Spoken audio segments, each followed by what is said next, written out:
Ladies and gentlemen, boys and girls, welcome to another exciting episode of Trigger Warning Radio. I am your host, the Kaiju Conservative. So call this the Florida voter fraud edition of Trigger Warning Radio, ladies and gentlemen, because that is exactly what's going on here in the state of Florida, specifically with Broward and Palm Beach counties. Now, you folks out there, I know you've been paying attention to the news because just about everybody out there that listens to me knows what's going on. But for those of you who haven't been keeping up on what's going on in the Sunshine State, we had some very contentious elections, some very close elections between Andrew Gillum and Ron DeSantis for the governorship of Florida, and between incumbent Senator Bill Nelson and Rick Scott for the Senate seat that Bill Nelson was being up for re-election for. Now, we all thought that, Tuesday, when Election Day happened and 100% of the precincts had reported in that, Rick Scott was the new senator, Ron DeSantis was the new governor. Well, it seems that there's some question about that. Over the last couple of days, Broward and Palm Beach County just keep finding votes. It's the strangest thing, and they're still counting votes in Broward County as well, and they're still counting votes in Palm Beach County. It's just, it's every time you turn around, it's like, oh, well, here's some more votes. And of course, the Broward County, Brenda Snipes, the Supervisor of Elections for Broward County, she has absolutely no idea how many votes need to be counted, and she's not telling anybody how many votes they're finding, how many ballots they're finding, and she's not even, by all reports, she's not even letting state officials and party officials into the room where they're doing the counting. She was confronted about this earlier today by an intrepid reporter down in Broward County, where he basically asked the question that how is it that Broward County 2 days later doesn't know how many votes are outstanding and need to be counted? Let's go ahead and take a look at that at that interview, that very brief interview. Update us where things are on the count right now. Just in general. Could I please get a moment to go into the room and find out? Sure. Okay. When I come back, I'll let you know. But Dr. Snipes, it is now Thursday. Mm-hmm. We are still counting ballots in Broward County. 5 pages or 6 pages for each of the people who voted. But other counties have been able to do it.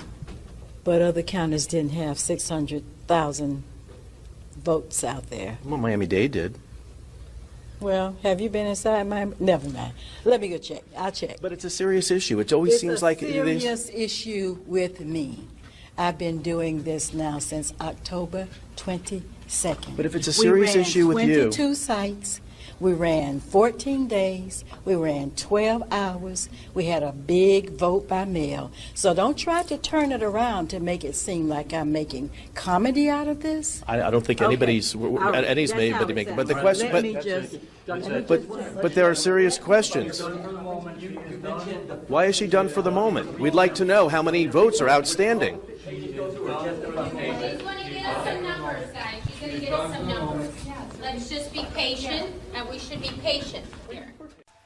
God, the arrogance on that woman is just, it's absolutely stunning how just supreme and dismissive she is of legitimate questions. I mean, this is something that we need to know. The reporter points out that Miami-Dade County, the largest county in the state, had over 600,000 votes, and they were able to tabulate everything on time. You want to get, if you want to know just how ridiculous things are in Broward County and Palm County, the counties in the Panhandle that sustained a direct hit by Hurricane Michael, literally the strongest hurricane in recorded history to hit that area, they were all able to tabulate all of their votes on time and according with state law. Yet Broward County, for some reason, for some reason is unable to do so. That is definitely a question that needs to be answered, and the people are demanding answers actually as well. Now there have been protests. This is Friday at 3:00 in the afternoon when I'm recording this, but there have actually been protests outside the Broward County Supervisor of Elections office. I do have a brief video of that to show you. You can hear the crowd chanting "Lock her up" as well. Also, Brenda Snipes has got to go, and so on and so forth. So let's go ahead and take a look at that very brief protest video. Brenda Snipes has gotta go! Brenda Snipes has gotta go! Brenda Snipes has gotta go! Brenda Snipes has gotta go! Brenda Snipes.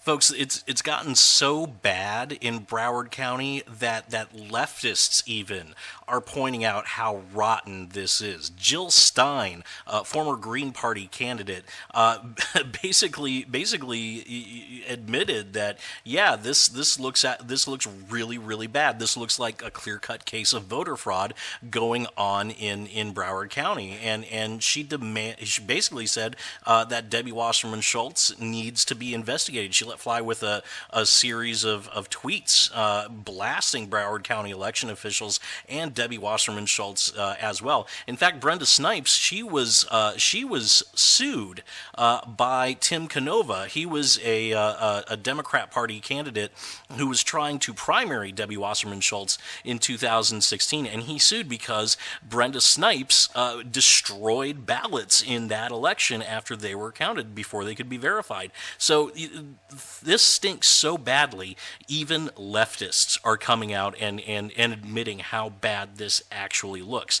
Luckily, though, the Republican Party, for once in its life, is not backing down and not just accepting another case of Democrat voter fraud. You got President Trump, who has spent literally all day Friday tweeting about the voter fraud going on in Broward County right now. He said that law enforcement is going to be investigating it, and I believe he mentioned also something about the DOJ possibly looking into it as well. Rick Scott, he is on fire. He filed a lawsuit, an emergency lawsuit, Thursday night, basically demanding, all the evidence and all the ballots and everything that Broward County was supposed to turn over on Tuesday. He's hired the same law firm that dealt with Bush v. Gore when that whole clusterfuck was going on back in 2000, and he sent the Florida Department of Law Enforcement down to investigate as well. So, I think the results of the election, for at least for the Senate and the governorship, I think those are going to end up standing. They're probably going to end up being recounted, but I think at the end of the day, we're going to see Senator Rick Scott and Governor Ron DeSantis. I think I'm fairly confident that we're going to see that because on the Republican side, we've got some real heavy hitters. We've got we've got a governor who has unlimited resources, both state and personal, bringing everything that he can to bear against this blatant fraud that's going on down here. And you've got the president using his bully pulpit and keeping it in the national spotlight. Folks, not only do I think this is going to end up being okay down here in Florida, I think this is going to probably end with Brenda Snipes being removed from office, because at the very least, best case scenario, this is an example of such extreme incompetence that it's not even funny. I mean, if these people are this incompetent at their jobs, you have to wonder if they can actually how they can actually get dressed at the beginning of every day, because this is just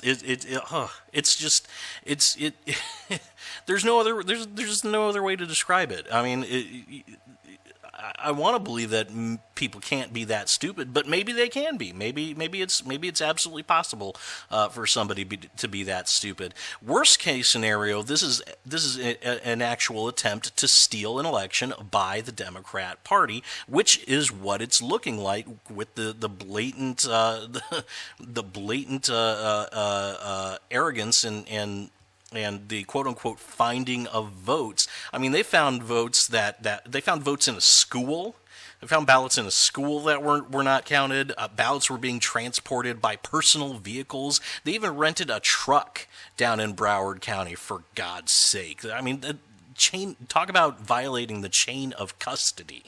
I mean, that's just, it's folks, this is partly why I think it's going to work out well for us, because it's such blatant voter fraud down here. It's out there, it's in your face, that I don't see how this can actually end up well for the Democrats. I don't see how this is going to help them at all. All it's going to do is it's going to cost someone their job, should cost a bunch of people their jobs, should cost a bunch of people their freedom as well. These people need to be prosecuted to the fullest extent of the law if it is indeed found that there is evidence that they are committing fraud, and it's going to end with a lot of money being spent by the left for absolutely zero gain.